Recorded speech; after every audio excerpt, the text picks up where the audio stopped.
All right. I was hoping for a better start. So yeah, one, forgive me for going because I'm in a hotel. I'm doing it with my what do you call it? Travel gear. But we'll be with you in just a moment. So stick with us. We'll get started about 11:15.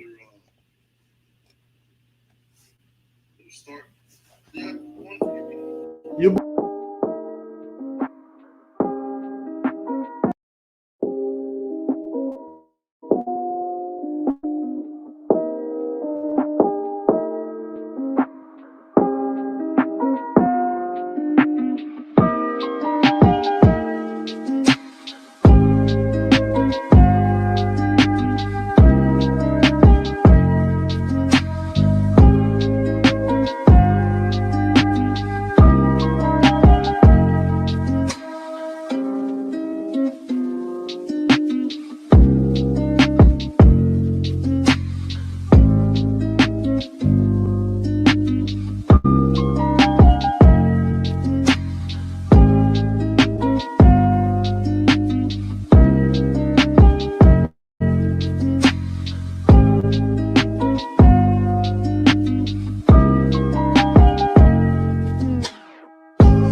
Let's go ahead and get rid of that.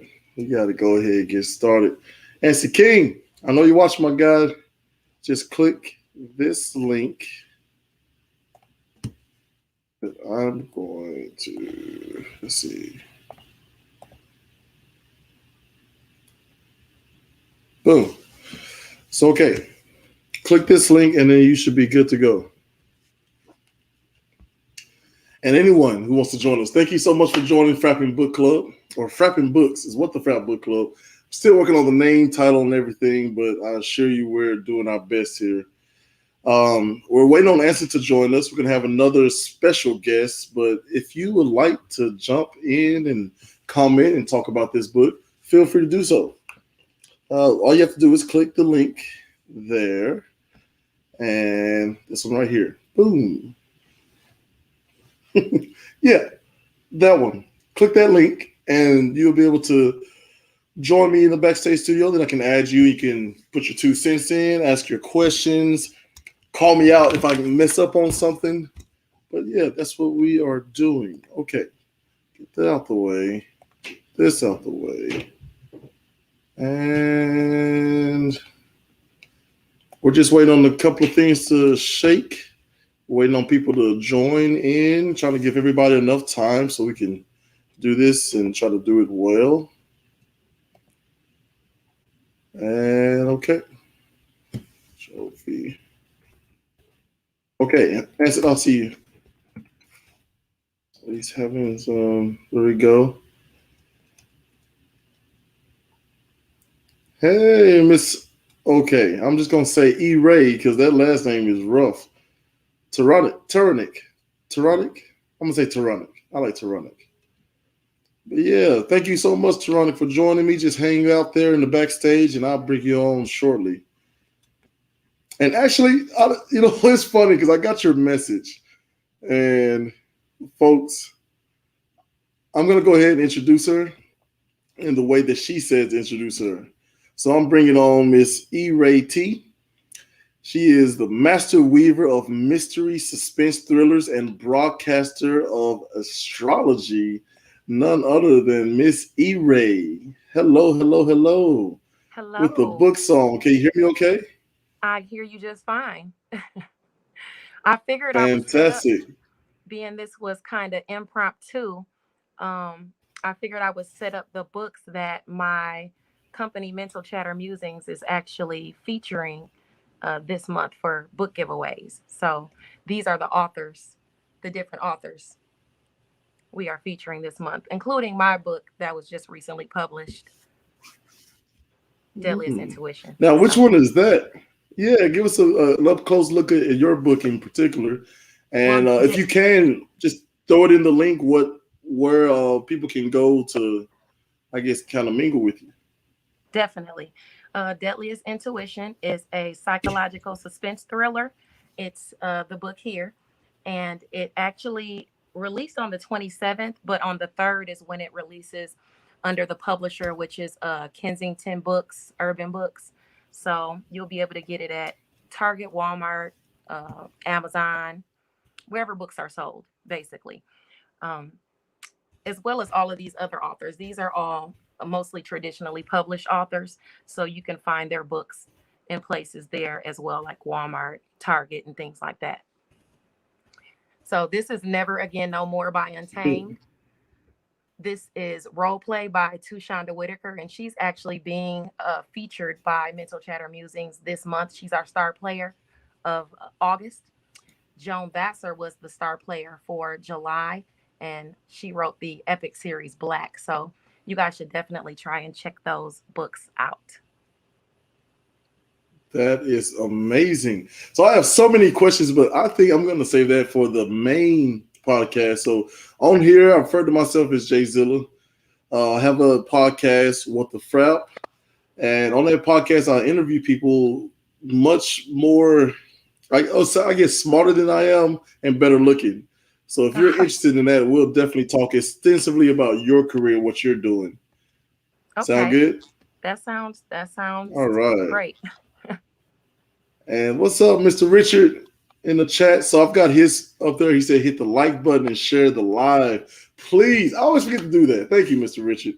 I'm gonna just let that linger I think I on the did. I page think for I now. shared it on, actually, I think I shared it on my Facebook page as well as Read a Book on Facebook. It's a book group as well. Read a book on Facebook. Let me see if I can Read a put that good on book. there. Read a A good good, book. yes. So it's shared there as well as Facebook on group. my profile page. Well, I definitely appreciate that. I'm gonna put that on there as well. And listen, Mr. Richard, don't be afraid to call on in there. We're still waiting on my co-host here, Anson. Thank you so much for that. I'm gonna let you hang out in the background. I'm gonna put some, put our graphic back up there, and I'm gonna Okay. see, where my guy is.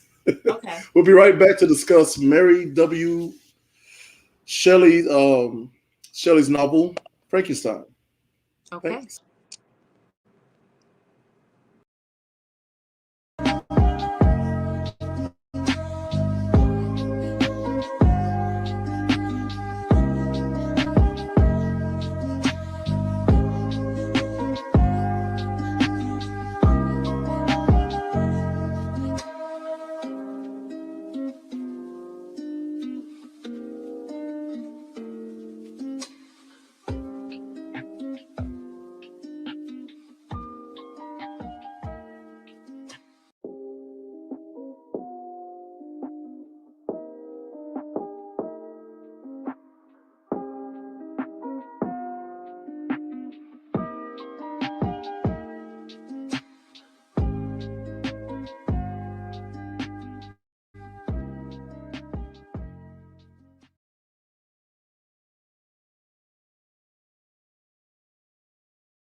That's not the smoothest transition, but here we go.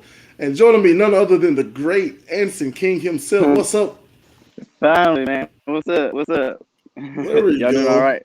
Yes, sir. Can you hear me Perfect. okay? Now it's yeah, I hear you this time. All right. So now I'm gonna just let's try this out live in front of everybody. Miss E Ray, can you hear us okay? I can. There you go. Now say the last name for us. Tyrannic. Tyrannic. Oh, I was nowhere near that. Yeah, it's pretty easy. There's a Rhine in the middle, so it's just Tyrannic. Right. Tyrannic. See, that's the Right, difference between us and authors. Huh. right. So this is my guy, Mr. King. We're gonna be discussing Frankenstein. Hello. So how familiar are you with Frankenstein, Mr. Ronick? Uh, This book in No, particular, I mean the story of Frankenstein, of course, I'm very in tune to that since a child. So it's pretty awesome, common. awesome. Is Good, there a good. spin on this one?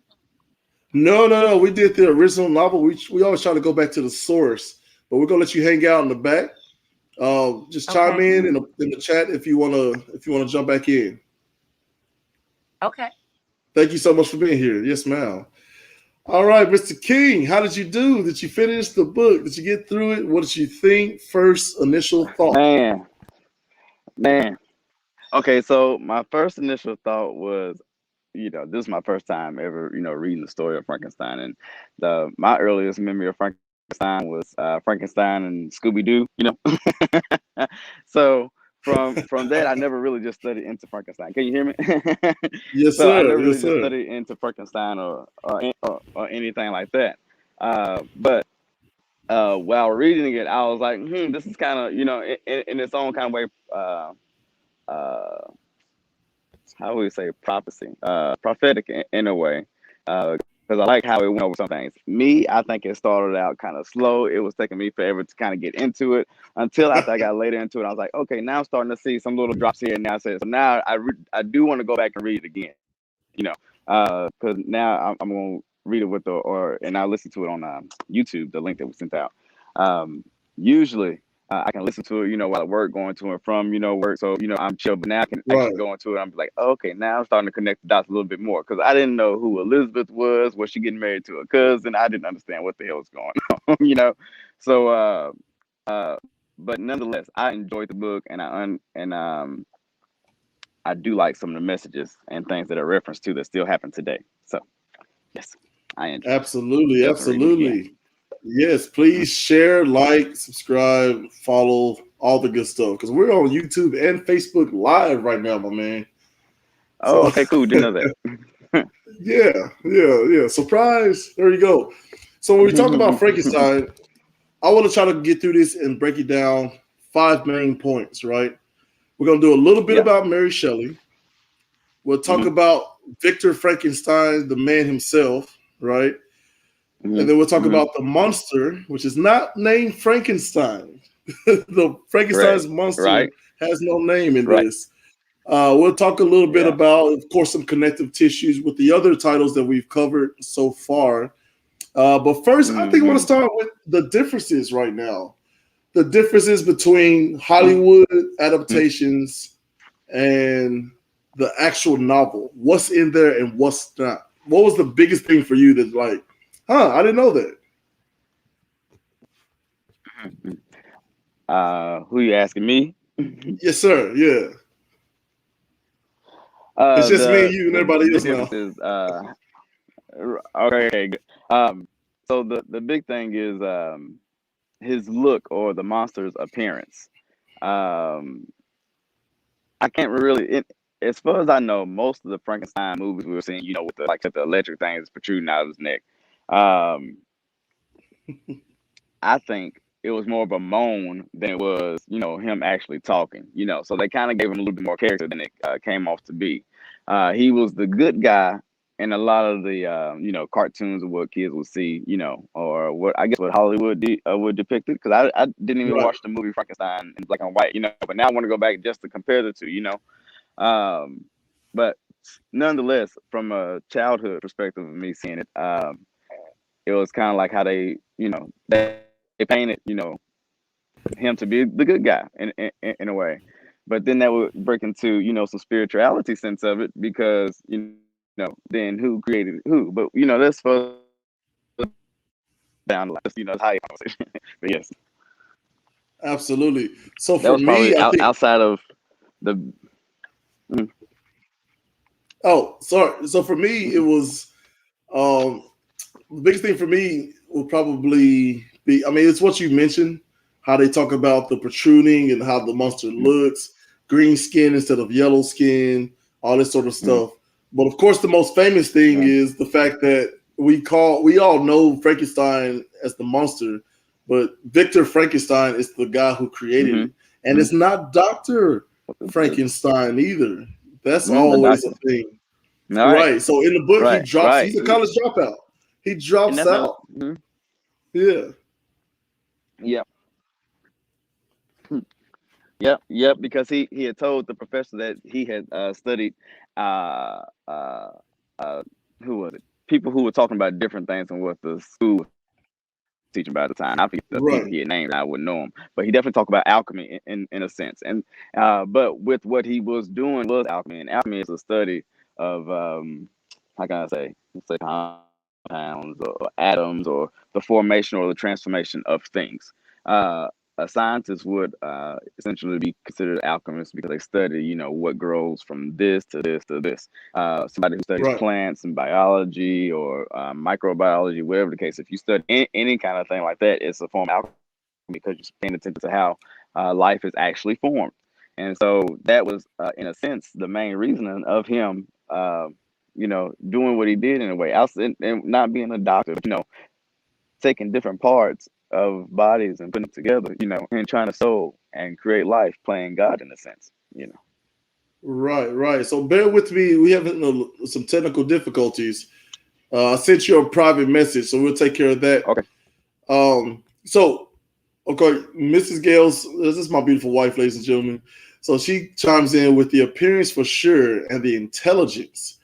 So what Anson was talking about, like mostly we get all these moans and groans, and kind of like just a grunting monster, right? But in the book, he teaches himself how to read and write by observing the people around him. So it's pretty incredible. It's pretty incredible. We'll give him a second to try to look at his technology and get back. But that's one of the biggest things for me that came across as well, Mrs. Gales. The idea that he was a very thinking creature. So while Anson is rebooting there, I'm going to go ahead and give you a little bit of just a little bit on Mary Shelley. It comes from tragedy, but also from privilege. So her father is some sort of scientist himself. His mother was an author. She died giving birth to Mary Shelley. Father wouldn't give her a formal education, so she teaches herself how to read and write, and she begins writing. She goes on the trip with another author who at the time I believe was married. I'm not gonna get into the tea and all that stuff yet, but she goes to a trip. The lights get shut down. They're reading these old ghost stories. So one of the people in the party decide to start he said, let's have a competition. Who can write the scariest story? And a couple of things happen, but Mary Shelley's book ends up turning into what we now know as Frankenstein. So that's a pretty little interesting backdrop. And I'm gonna bring on Miss E Ray again. Miss E Ray, what are your thoughts on that? What are some biggest things that you can remember about Frankenstein that turned out is not even in the novel? Well, can you hear me? Can you hear me? Yes, ma'am. Okay. Well, what actually caught me, although I do like the book, what caught me was the reference of um, alchemy, um, because I am an astrologer. Um, alchemy is something that I'm really attuned to. The magician card is actually the alchemist. It's you using energy and you transmuting energy to use it in your favor. So just the fact that it blends that in, it interests me very, very much so. That is great. So only thing I knew about alchemy was I'm an anime fan. And so I watched Full Metal Alchemist, and that was Hmm. literally the first time I ever heard anything about alchemy. I had no idea it was a real, that was real ideology. Uh, the book Frankenstein even mentions himself. Welcome back, Mr. Anson. Can you hear us? Okay, Anson, can you hear us? Okay. Yeah, I can hear you fine. Can you hear me? Yes, sir. A lot better.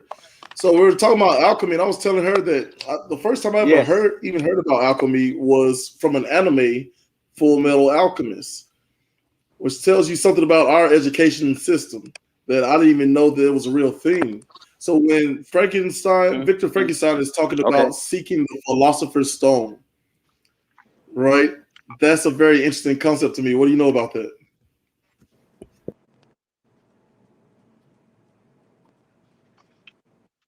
Yes.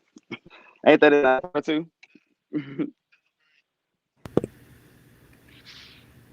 Sorry, we just let him. I think it may In be a Mary little Poppins? lag I can't there. remember, to be honest. You guys are breaking Uh, up just a bit. okay, so we'll let you hang Can out you in the hear me back now? room again. Just get in the comment section. We'll get your comments on there. Sorry about that. You know, our technology is beautiful until it isn't. Okay, so yeah. So the Philosopher's Stone, how do you break? Is that something that's a real thing? Can you break that down, Miss E. Ray? I mean, it's definitely a real thing. It's just as real as transmuting and using the energies from even the planets, in your favor. A lot of people will say, oh, Mercury's in retrograde. And it's like they believe that when Mercury's in retrograde, they're going to have problems with communication, maybe travel, their phone might break, and things like that.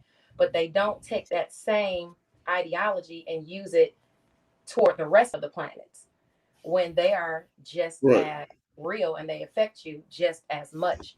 So that's one of the things that I like to do. I like to take that and use it to steer people in a way that they can better their lives, whether it's navigating challenges before they hit them, whether it's being able to accept opportunities and assistance when it comes to them, or being able to look for blessings, that are on their way. The planets tell you all of that, and you can use that, as a part of alchemy, even manifesting things, writing things down, repeating Right. things. That's all part of alchemy and using the energies because essentially we are energy. That's amazing. So bringing it back to Frankenstein, when Victor Frankenstein, he's got a very. See, I need my other half. Other half, if you can hear me. Oh, will you tell me which one of these excerpts are? I don't know. I had a few clips, but all of this is new to me, and I'm kind of practicing and learning this stuff on the fly in front of an audience.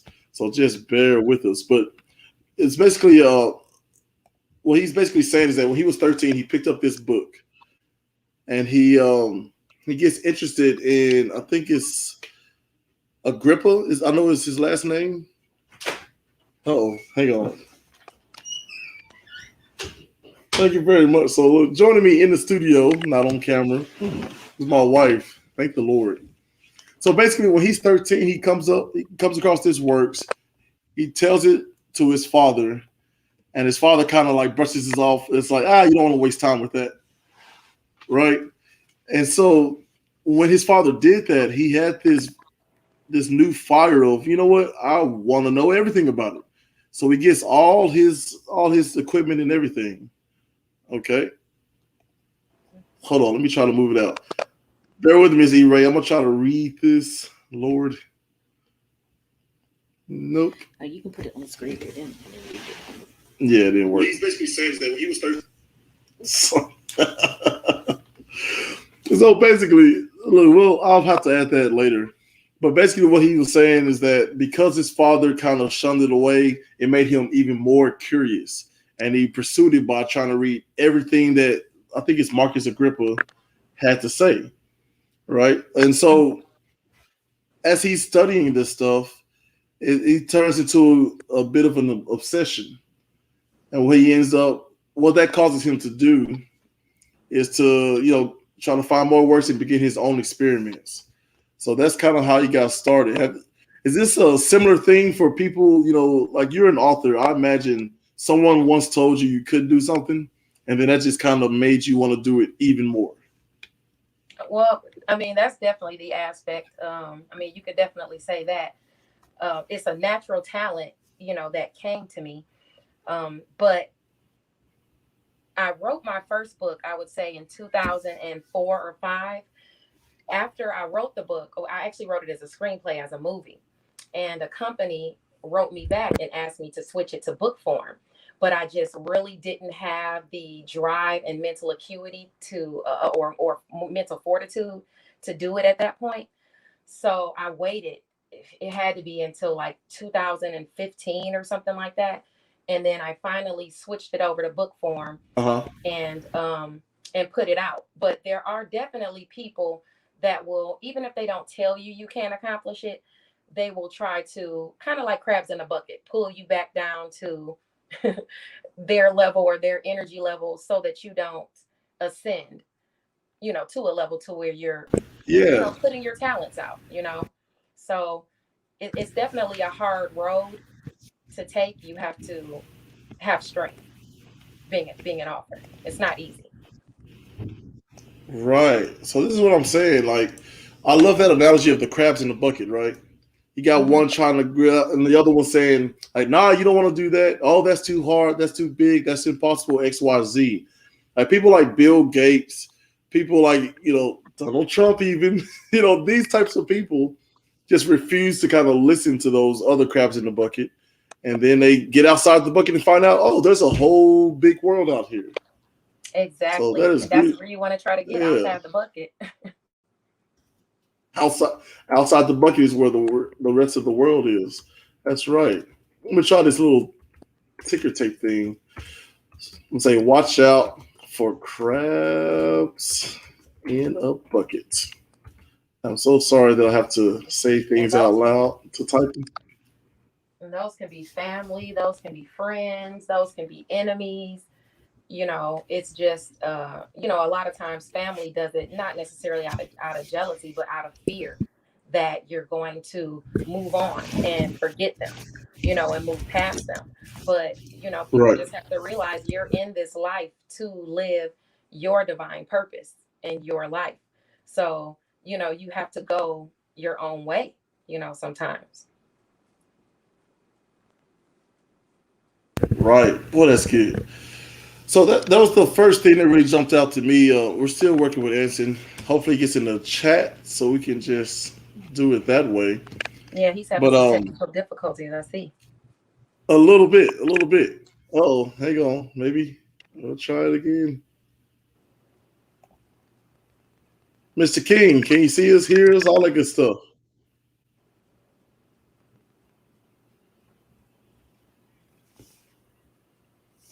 Okay. If you can hear me, we'll keep trying. So, so his origins. I love how the book starts off too, as a sort of what we'll do. He's kind of I'm all over the place.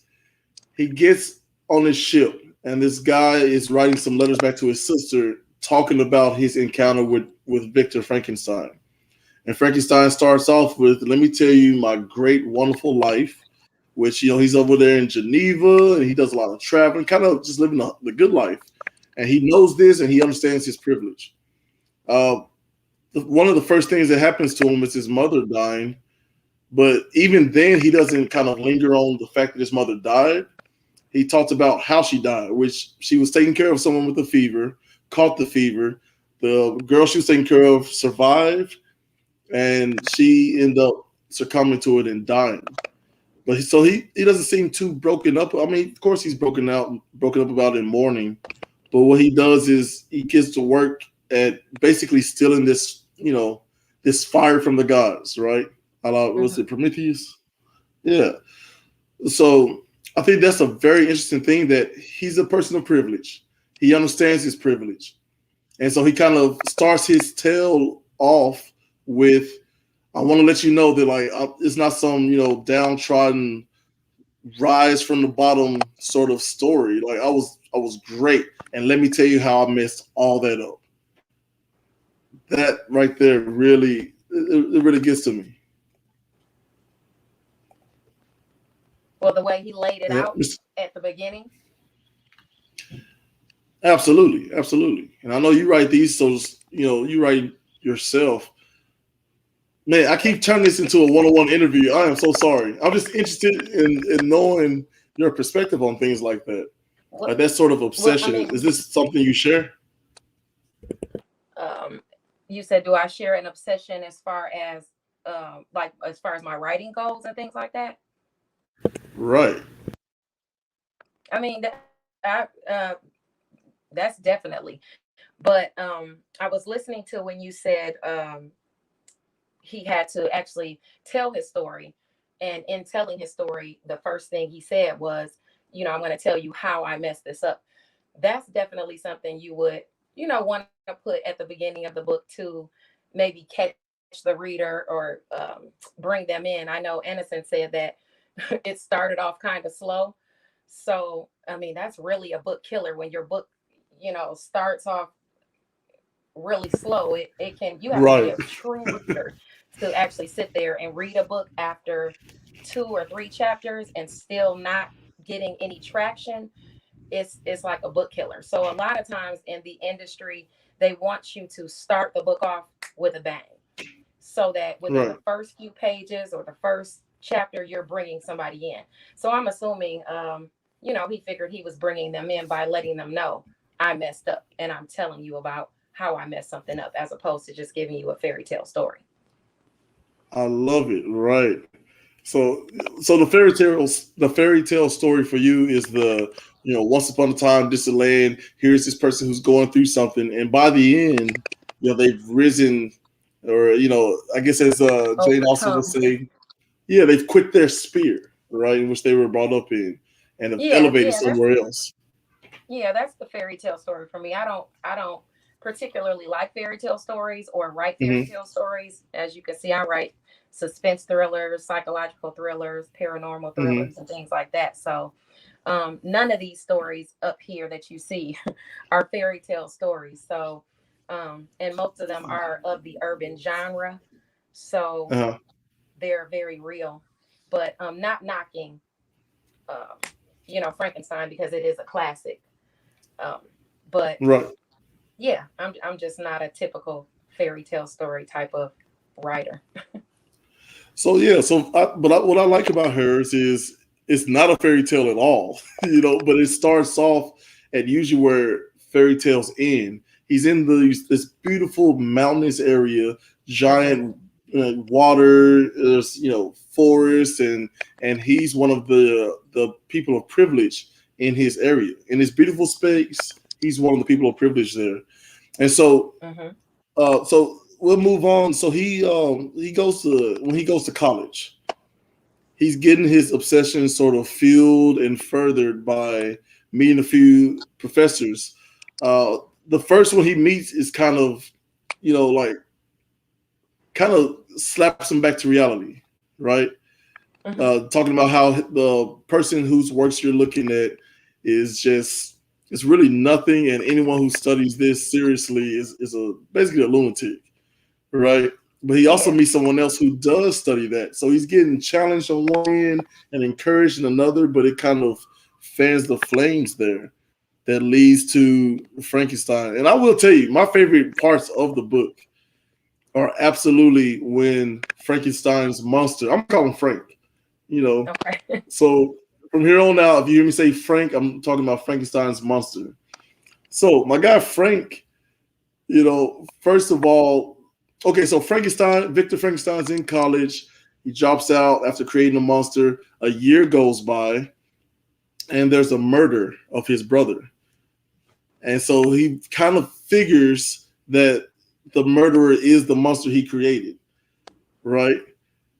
And then Hmm. not only did he murder the brother, but another close friend of the family gets the monster. I'm sorry, Frank actually frames her for the murder. So now he's lost a little brother and he's lost a childhood friend all in one swift motion. And then he and the monster meet.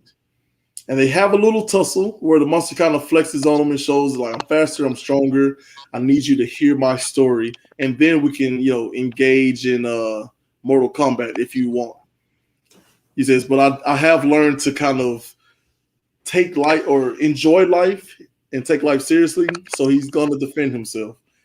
So he sits down and tells this tale, and so that's where we kind of get into the conflict and how we view the monster. So our fairy tale's already turned on his head. Do you have some next, sir? No, did I miss up some? What did I miss? All right. Well, put the next one, and you can read that one. Yeah. So your thoughts on that, and anybody else, if you want to hop on and you have any opinions or anything, just click the link. All you need is a solid internet connection, and you'll be able to come on and join us. I mean, I generally But so far, is this?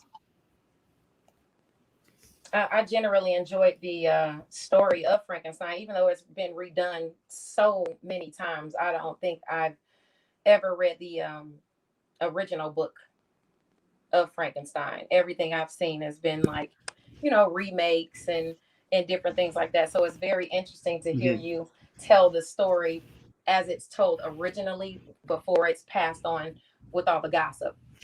Just like gossip passes I on. see. You get the original story first, and then next there's more added, and then there's more added. So it's definitely nice to hear you talk about the actual events from the original.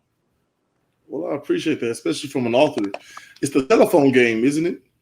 You say a phrase like when we were in school as kids. Well, the teacher would whisper a phrase into the first kid's ear, and then they'd whisper it. And by the time it gets to the last person in the class, the phrase has become something completely different. I remember And usually that. pretty wacky. Yeah. So that's what's happened. So it's so interesting. Dr. Frankenstein is not Dr. Frankenstein. He's a college dropout, right? Frankenstein is not the name of the monster.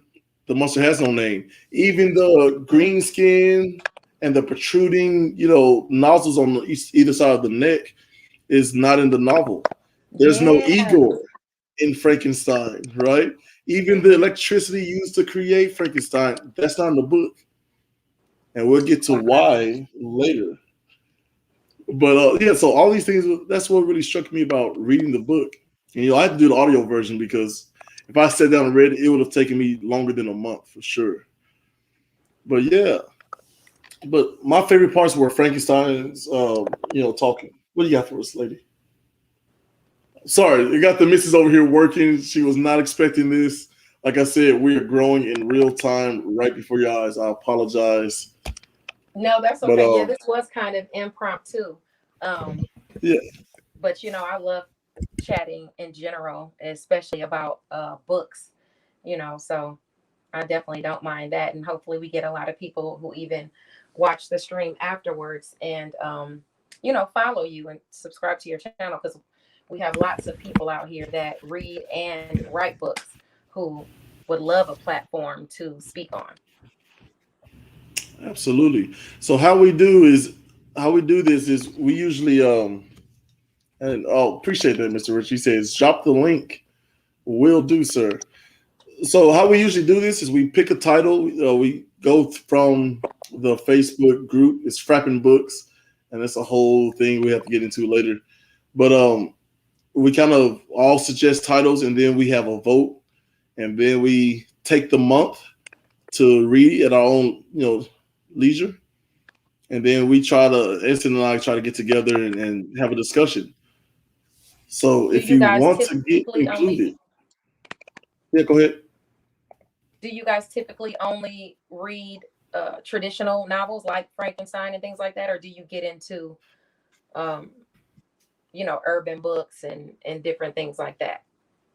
Oh, absolutely. So we're open to anything. So that's who Anson and I are. Now we're both Black young men, so we could tend to lean a certain direction, but to try to combat that, that's why I created the Facebook group, because there are people from all walks of life. We're at around 260 people, so we can get new venues, right? We're trying to not be crabs in the bucket, but we're trying to figure out as crabs in the bucket, how to kind of build a road out or break through the bottom so we can all go somewhere. And you do Right. that by exposing yourself to different sorts of genres, right? Look, man, I got my main man, Mr. Richard, coming in. Mr. Richard, welcome, welcome, welcome. Can you hear us okay? Uh-oh. Now, remember, for the volume, you got to be careful and not to be too excited and too loud. Normal speaking voice, because you have a really good microphone.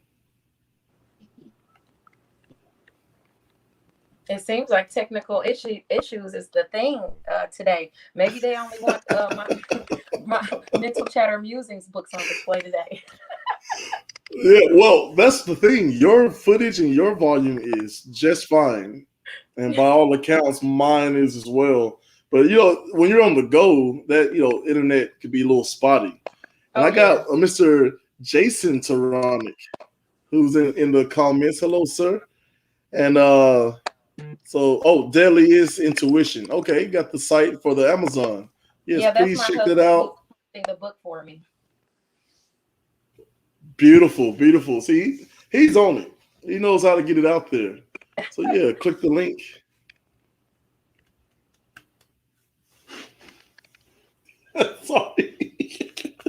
Sorry, I'm over here with my wife trying to sign language basically. But yeah. So yeah, I got husband and wife in here. Thank you so much for joining.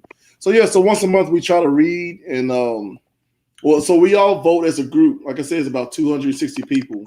We vote as a group and then we take the time to read it, and hopefully as this thing grows, we'll have more commentary and people joining us with solid internet connections, Mr. Richard and Mr. King. Definitely. Yeah. We'll have to get this so we got our first for book groups. Absolutely, yeah, we'll definitely do that. So I'm having my wife read the first excerpt, and this is from chapter 4, covering what? The monster's appearance. The monster's appearance. Here we go. It was a dreary night of November that I beheld the accomplishment of my toils. With an anxiety that almost amounted to agony, I collected the instruments of life around me, that I might infuse a spark of being into the lifeless thing that lay at my feet.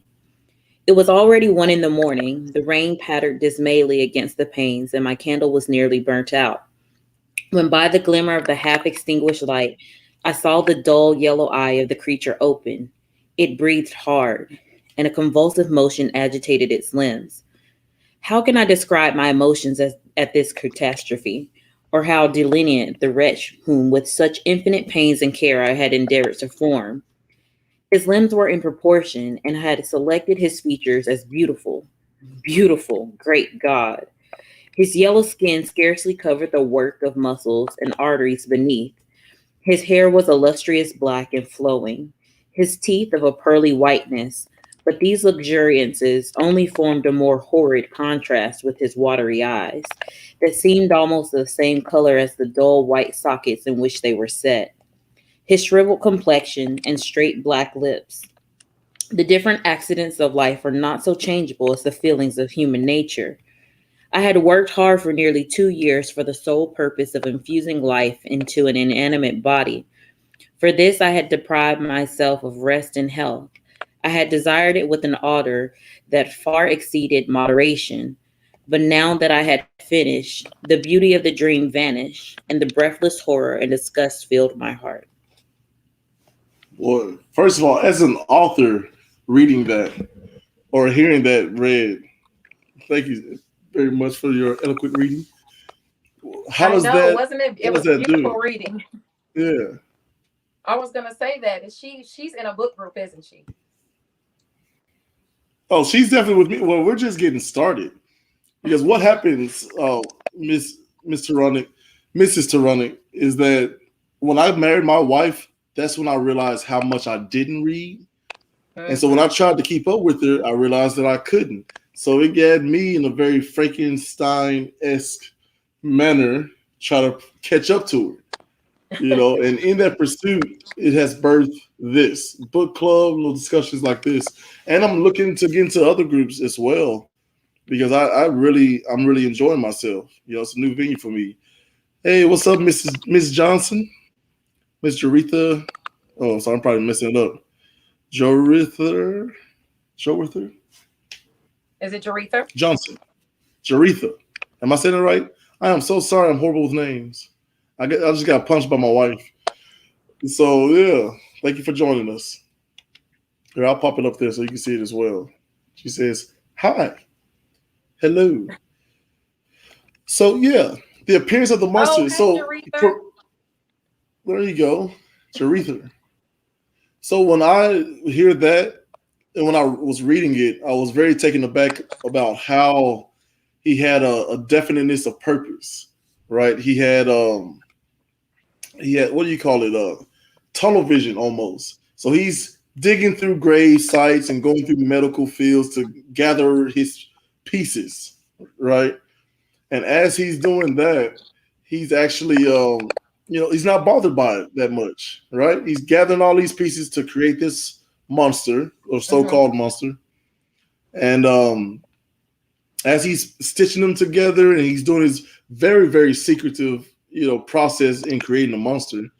It never crosses his mind what he's actually doing. He's just pursuing something with such tunnel vision, vigor, and just obsession that he doesn't even realize what he's putting together until the monster becomes animated and is breathing heavy and he's opening his eyes. And that's when he freaks out and can't believe what happened. And he actually runs from his own laboratory, which I think was just that speaks to, I know for me for sure, it speaks to me about how somebody can get so just tunnel vision and focus on one thing that it's not until that thing is accomplished that you step back and say whether it's good or not. I think that's why it's so interesting that even the Bible, after God makes everything and he's resting and he looks upon his works and he says it is good, right? Frankenstein's monster didn't get that same reaction from his creator, and I think that's a very interesting way of how she depicted it. Your thoughts? Yeah, I mean, e- even not so much as whether it's good or not. Even when Right. you do have that tunnel vision. You're just going for that drive and for your objective. Once you accomplish it, you know that okay, now you have to go to the next level. And sometimes that scares people, even with authors when they're writing books and things like that.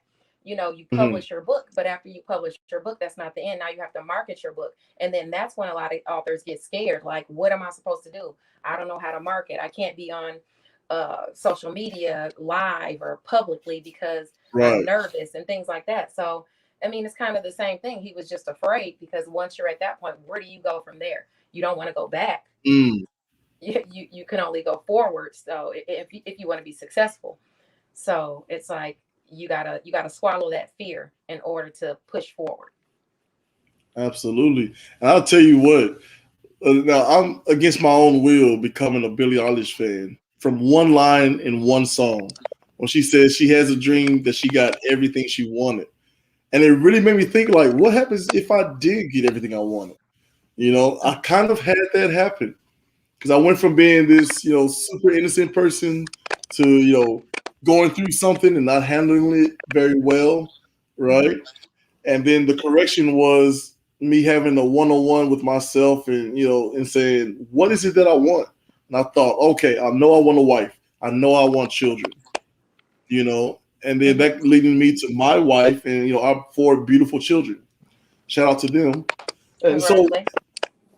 thank you. So once I got all of that, then I went back into almost a not a depressive state, but I kind of went backwards a little bit Mm-hmm. because once I accomplished this huge goal that I set out to accomplish, right, it was kind of like, well, now what do I do, right? And so this is one of the things that I've come up with because now I've got a new task or a new target, new goal.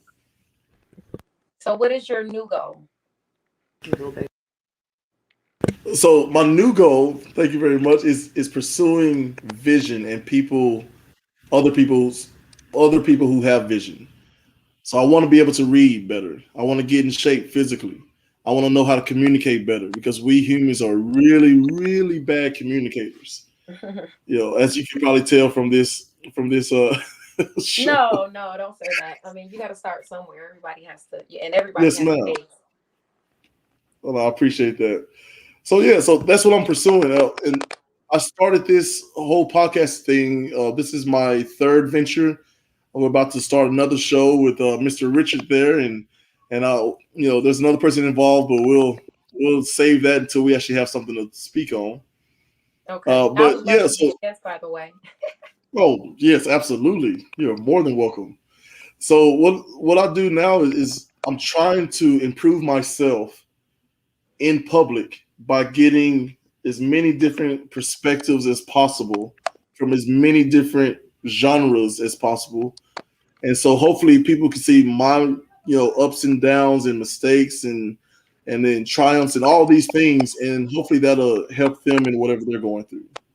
So that's where I'm at currently. That sounds good. I mean, helping the public good is um being humanitarian, helping the public good, moving your fellow man forward is definitely something that's um Yes. favored in the age of Aquarius. So it's, that's what we're doing. We're pushing forward now. So it's time for that. Right, right. So we have the next clip, or not clip, I guess. What is it? Excerpt? Is that what you smart people say? So my wife is Excerpt. going to be reading, and this is yes. Thank you. See, I got two authors here. This is great. I'm feeling spoiled. So the next one is actually the conversation between the monster and his creator. So as I said before, when you hear me say Frank, I'm talking about the monster. Victor Frankenstein is the creator. So here we go. Devil, I exclaimed, do you dare approach me? And do you not fear the fierce vengeance of my arm wrecked on your miserable head? Begone, vile insect, or rather stay, that I may trample you to dust. And oh, that I could, with the extinction of your miserable existence, restore those victims whom you have so diabolically murdered. I expected this reception, said the demon. All men hate the wretched. How then must I be hated, who am miserable beyond all living things? Yet you, my creator, detest and spurn me, thy creature to whom thou art bound by ties only dissolvable by the annihilation of one of us. You purpose to kill me. How dare you sport thus with life? Do your duty towards me, and I will do mine towards you, and the rest of all mankind. If you will comply with my conditions, I will leave them and you at peace. But if you refuse, I will gut the maw of death until it be satisfied or satiated with the blood of your remaining friends.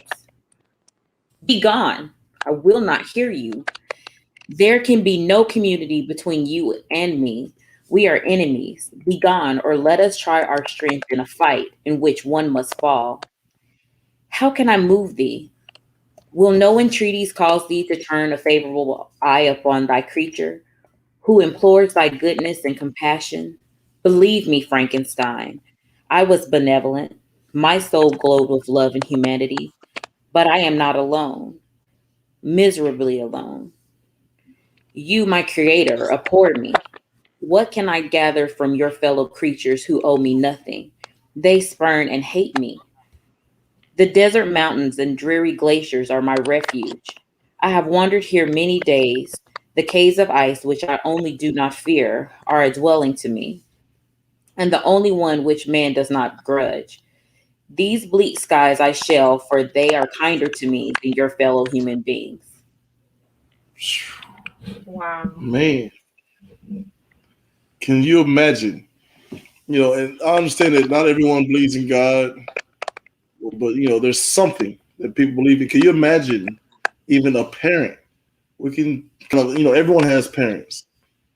So can you imagine being born, growing up, and hearing this narrative, right? Like if my mother and father don't even love me or can't even stand the I sight mean, of a me to lot of be kids. around me, yeah. What can I expect from the rest of the world? Go ahead. Adoption for a lot of kids. Right. I mean, I totally understand that. And in some aspects, a lot of kids deal with that, as far as being given up and going through adoption and things like that. So some people stay in the system and wind up aging out at 18, never get picked up and never find a parent. So that's got to be heartbreaking, devastating, and then they go out as grown-ups and have to live their lives and be productive and happy. How do you go from there knowing that no one wanted you? Right.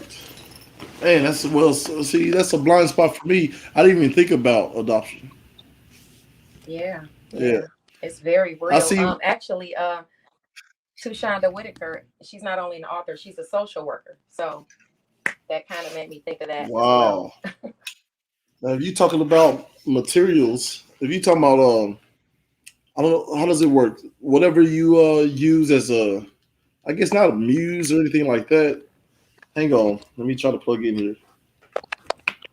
Manifestations? I'm sorry, say it again. Did you say manifestations? Oh no, I'm sorry, I had to cut ahead. I'm laughing at Mr. Richard in the comment. Said that I'm talking crazy. He said, "Put the link in the comments." The link is in the comments, man. I love to tell you, it's the same link. We're over here talking noise, but well, yeah. So I can imagine being an author and being in, like, I guess, a sort of kid in a candy store, right? As being a social Hmm. worker and all those stories, all those horrific stories. And I'm sure there are some triumphs in there as well, but that's a lot of material to use for your for a novel. Yeah, Yeah. that's really good. So, what were you gonna say, there, wife? So she couldn't hear you. I just plugged her in so she can hear you. But now she's like, I don't know if she said it already. So we're gonna be moving on to the next thing. But that deal that he made them. So he's a monster. He can't speak any language. He learns the language by watching this family and listening to the things that they kind of hold in their hands, right? Um, so he learned. I think it's French that he learns, and he learns another language as well by listening to them read in other languages. And then there's a situation where there's a lady who comes to live with them. I'm not going to get too much into that because that's kind of it'll take forever to really cover this book correctly, right? You could probably Yeah, run a whole semester on this one book. But definitely. a lady comes to the cottage where the people that he is kind of helping out too. They've given him a name, Great Spirit of the Forest, right? Because at one point they seem to be very poor. At one point they can't till the field because it's frozen so hard that they're not able to pluck out the vegetation. And so him having, extraordinary strength, he plows the entire field, and where he picks all the vegetables and stuff out and then plows the entire field. So when they return to it the next day, they start praising this great spirit of the forest, right? Like some invisible thing has come down and like blessed us by doing all this work. So now we can survive the winter. So that's the dynamic. He's doing things for them in the shadows. He finds a little crack in the log cabin that they're in to kind of look at them and listen to them and just observe and learn. And so he does this for almost a year, I believe. So that speaks to his intelligence. So he teaches himself. Before then, he didn't make himself known because he tried to communicate with people, but all they Hmm. heard were the old Hollywood grunts, right? Because he didn't know how to speak. And so they attacked him. And so he was just like, I'm trying to figure out how to live and survive and all this sort of thing. And I'm being met with violence from these creatures, these humans. Hmm. So he decides, okay, I'm gonna try again with this little small family, but I'm gonna keep myself hidden. And one of the men, the father of the family, is blind, and his adult son, and I believe there's a daughter-in-law, something like that. Um, and so he takes the time to say, all right, I've been kind of discarded by my creator, right? We can call him a parent at this point, right? Discarded by my parent. I tried to find my place in the world, and I was met with nothing but violence and repulsion, right? I go to this small group. Here's my chance. He can't see me, so I'm gonna approach him when he times it so where the cabin is empty, and he approaches the man himself. So sorry, I have to hit that mute button, get a cough out. So he approaches the man. When he times the family being gone, he approaches the old man and he has a conversation with him. And he kind of tells him a little bit about his tale. He tells him about the people who have saved his life by offering love and affection and all this sort of thing. And so the man gives the advice. Sorry, he gives advice to him saying, once you just tell them so you can, be a part of a family, I'm sure they would welcome you with open arms, despite your horrible appearance. But just then, the people were returning back to the cabin. So he kind of panics a little bit. Frank here, the monster. He panics, he grabs the old man, and he's just like, you're the family I'm talking about. I want love and affection and all this sort of thing. And just then, the son comes in and they see him, right? And so they're all freaking out because he's hideous. And they've got his father, their father kind of hemmed up. It looks like, he's attacking them. And so they attack him. So now there's another group of people who kind of, in his mind, betrayed him, right? And then he seeks to find Frankenstein. And you got the next excerpt? Nope, no other excerpts. All right. So what ends up happening is he comes back, and Frank the monster is looking for Victor Frankenstein and figures out his general location. And then he decides, you know what? Forget it. I'm not doing anything. What I'm going to do is I'm just going to basically kidnap a child, because the child is young enough to forgive me later for kidnapping him and plucking him from his life, right? But I can teach him not to fear me, and I can teach him my language, and then I can have some companionship, right? And so in doing so, he finds a kid. He's trying to kidnap this kid, and the kid is like basically telling him off and saying, my father, so-and-so Frankenstein, which is Victor Frankenstein's father. He said, he'll stop you. And then he hears this name, Frankenstein, and he just becomes irate, and he chokes the kid to death. Again, this is not a fairy tale. He chokes the kid to death, and he noticed that he has a necklace on him. So he plucks the necklace from the kid and plants it on the childhood friend in order to frame her. So now he's killed basically two people, right, from Frankenstein, and sends this message to him. But man, I am all over the place. What's up, Blake Brown? Shout out to Dad Tough out there. But what are your thoughts on that so far before we wrap up here? It is just you are bringing up so many things that I never knew. That is absolutely horrible. So yes, it is not a fairy tale at all, whether it took a while to speed up or not. It is that's horrible. I think that's horrible, enlightening, but horrible. And I mean, even the fact that he's feeling like he has to impress these people so bad, or he's so vested in being wanted, that he's sitting there helping these people, and then they still turn against him anyway. And in a way that does make him turn around and say, well, I'm going to get desperate and just make someone love me, and right. it just speaks as to how society really is, because even though this is a story, I mean, this is kind of real life. Everything has some real life perspective to it. Everything comes from somewhere. It derives from somewhere that was in reality seen, or it doesn't have to be exactly seen, but in some aspects seen. It's just sad. It's just sad. I didn't know that about Frankenstein. So this is Asha. So I would say I think that what a lot of people don't realize when you're reading Frankenstein or hearing Frankenstein is because it's been kind of just steeped so much in the idea of it being a horror story that you kind of you kind of lose some of the reality that this is a lot of it social commentary.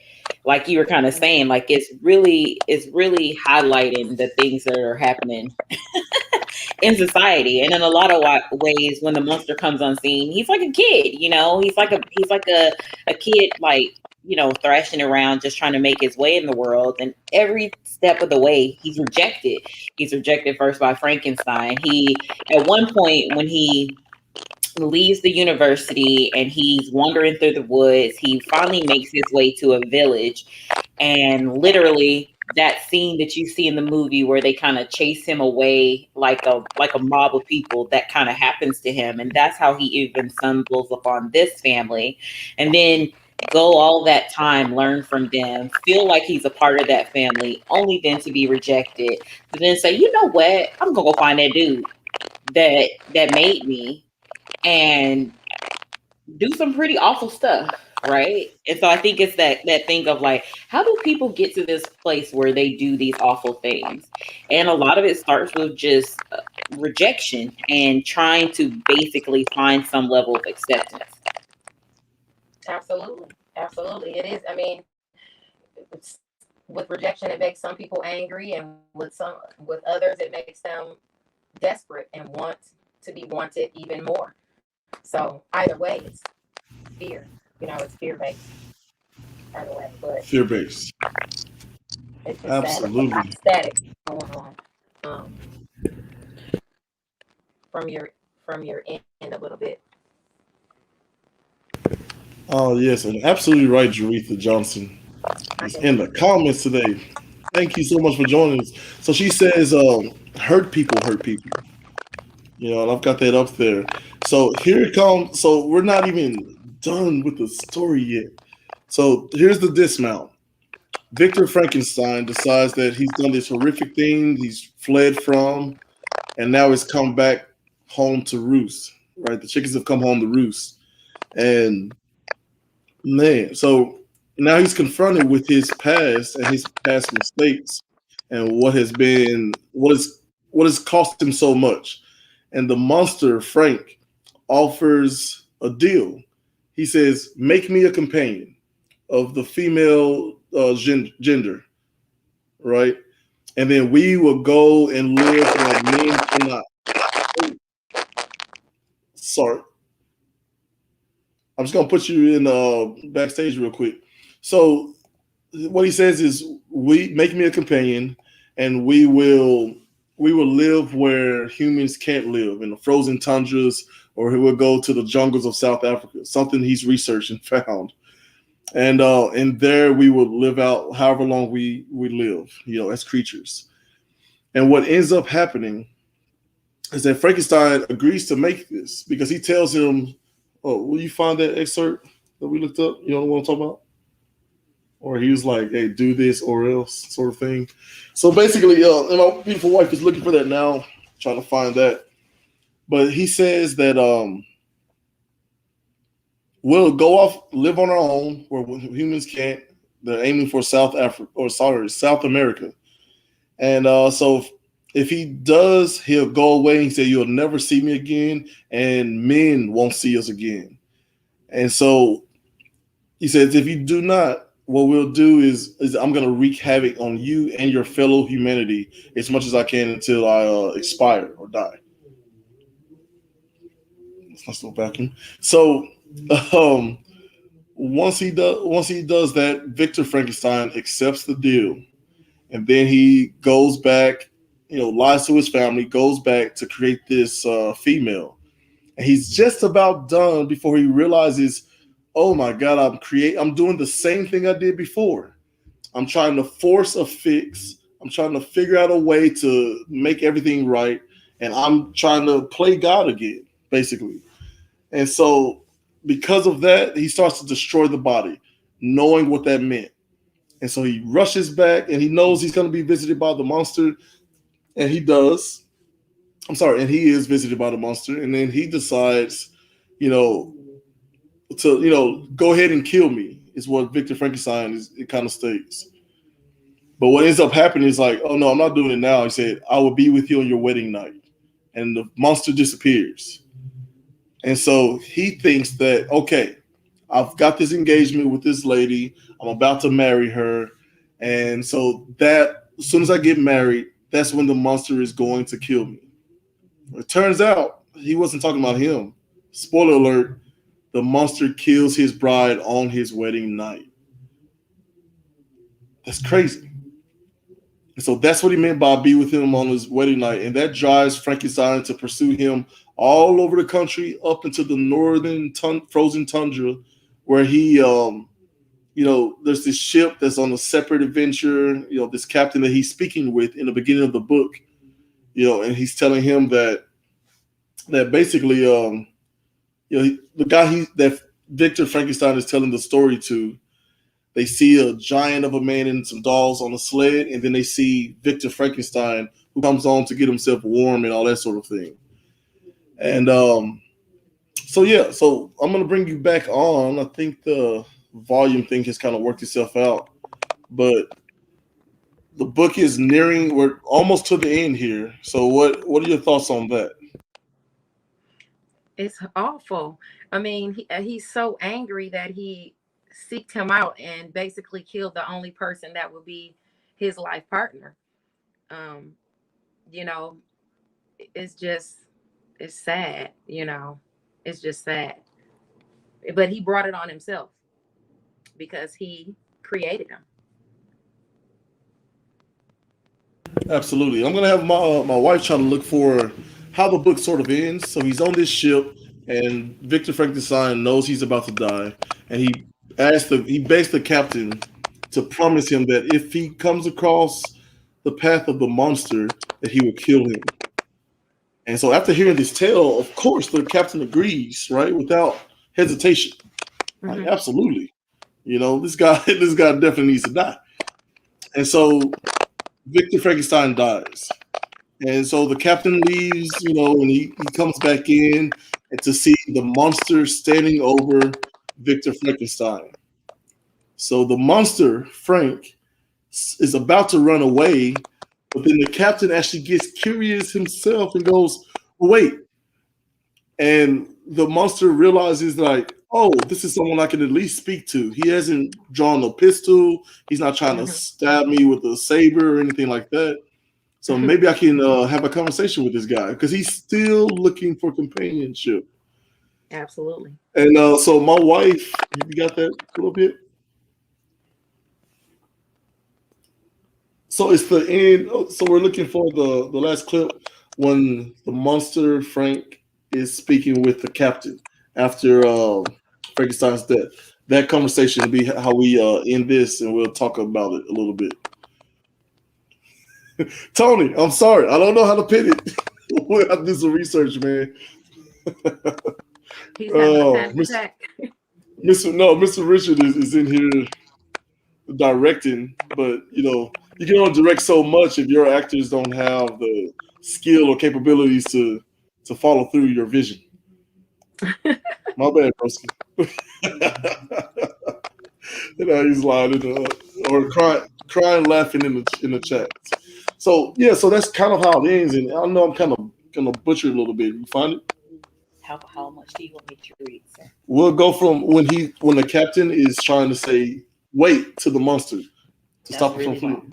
Huh? That's really long. That's really long.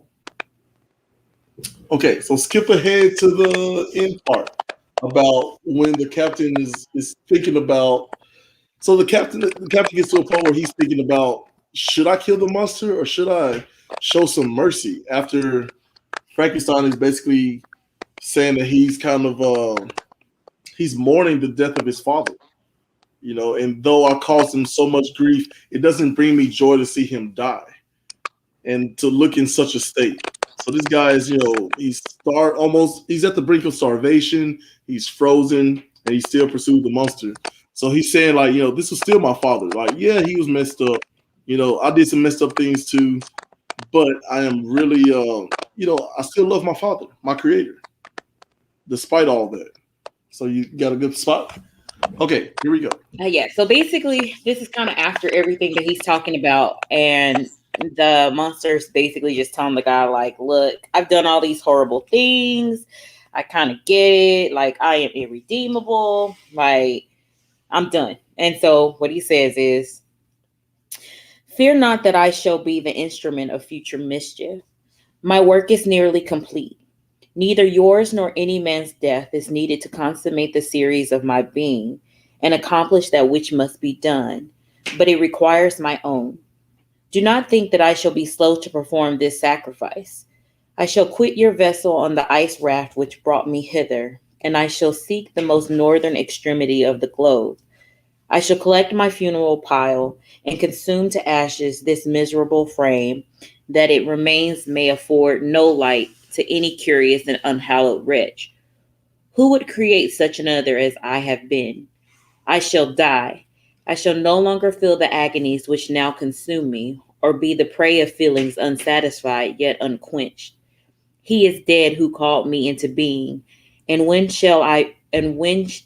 I shall be no more, the very remembrance of us both will speedily vanish. I shall no longer see the sun or stars, or feel the winds play on my cheeks. Light, feeling, and sense will pass away, and in this condition must I find my happiness. Some years ago, when the first images which this world affords first opened upon me, when I felt the cheering warmth of summer, and heard the rustling of the leaves and the chirping of the birds, and these were all to me, I should have wept to die. Now it is my only consolation. Polluted by crimes and torn by the bitter remorse, where can I find rest but in death? Farewell, I leave you, and in the last of humankind which these eyes will ever behold. Farewell, Frankenstein. If thou wert yet alive, and yet cherished the desire of revenge against me, it would be better satiated in my life than in my destruction. But it was not so. Thou didst seek my extinction, that I might not cause greater wretchedness. And if yet, in some unknown to me, thou hast not yet ceased to think and feel, thou desirest not my life for my own misery. Blasted as thou wert, my agony was still superior to thine, for the bitter sting of remorse may not cease to rankle in my wounds until death shall close them forever. All right. So we're going to bring Mr. Ronick back on. She said, shout out to black folks reading out loud. Well, you. Mr. Aretha, of course, says low-key love story. Absolutely. I didn't think about it that way. So me as a father now, I often equate things to being, having a relationship of parent-child. But yeah, this definitely reads like a love story. But is that not a love story? That is a love story, right? I guess parent-child is a love story. So we'll let Mr. Ronick come back on, and then we'll have my beautiful wife give the last word here. You back with us? I am. Okay. Can you hear so me? What do you think about yes, ma'am. That's how the book ends. What are your thoughts? That was the text from Victor. No, that was from Frank the monster talking to the captain of the ship where Victor Frankenstein sought refuge. Okay. It's okay. Now and I died. understand. Yeah, so he's dead. He's dead at this point. Right. So when he was reading and he was saying basically that his trials were worse, that's when I'm like, what? How can you created this person and basically completely shunned them? How is your existence worse? But this, it makes more sense it being Frankenstein saying that, but it's just a Frank sad the story. monster, not Victor Frankenstein. We want to be careful with that distinction. Yeah. Frank the monster. It's he's right. It was definitely a tragic story. It was very poetic how he worded it, of course. But it's definitely a tragic story. And then him having to go to the furthest, to the northest ends of the earth to live the rest of his life out, or whatever he's gonna have left. It's awful. To say it quite frankly, it's just awful. Quite frankly, no pun intended. Frank. Oh yeah. No. I just got all kinds of death stares from my wife, and one of the hardest eye rolls you will ever see.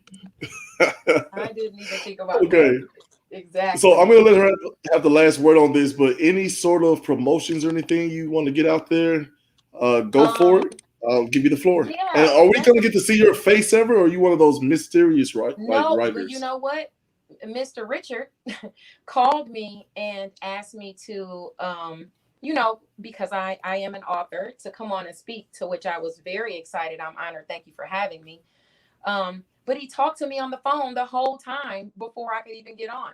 So I woke up and he talked to me the entire time. So it was like, I'm going to have to just set up some books up here for them to look at, as opposed to my face. But I'm always on. You can check me out at Enchantress Press Astrology on YouTube.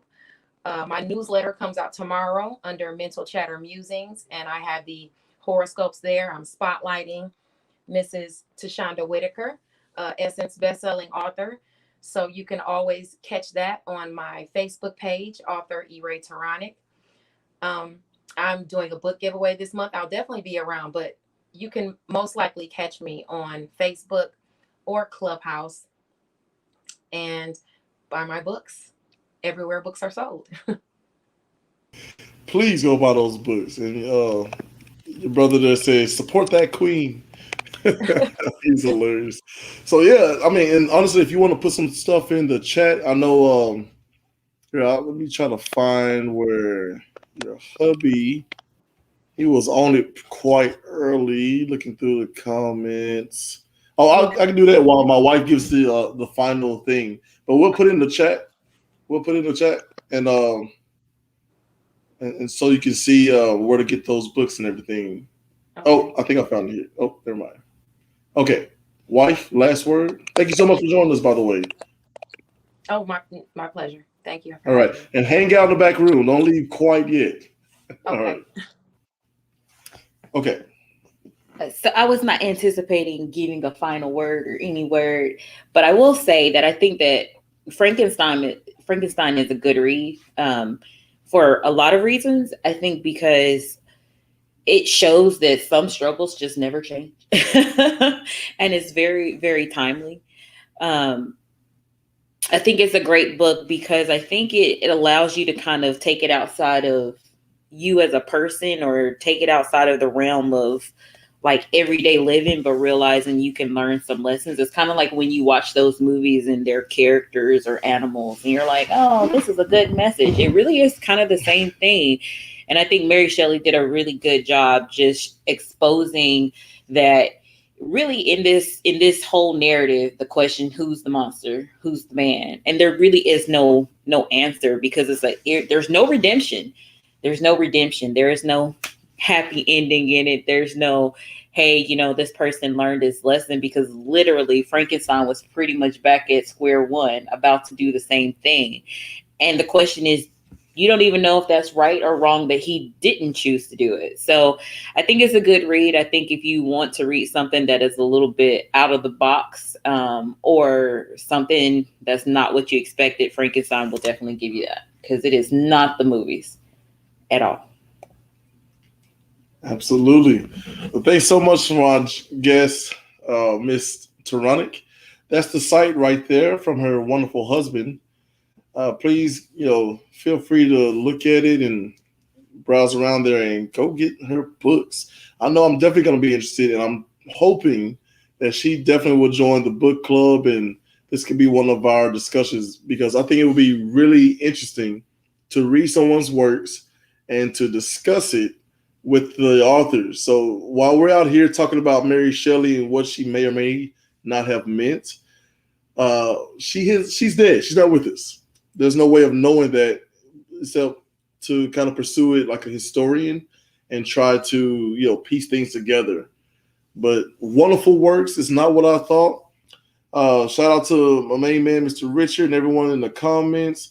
My co-host, we'll work with him and try to figure out how to get him back for next month. But go to Frappin Book Club, Frappin Books. Sorry, the group is Frappin Books on Facebook.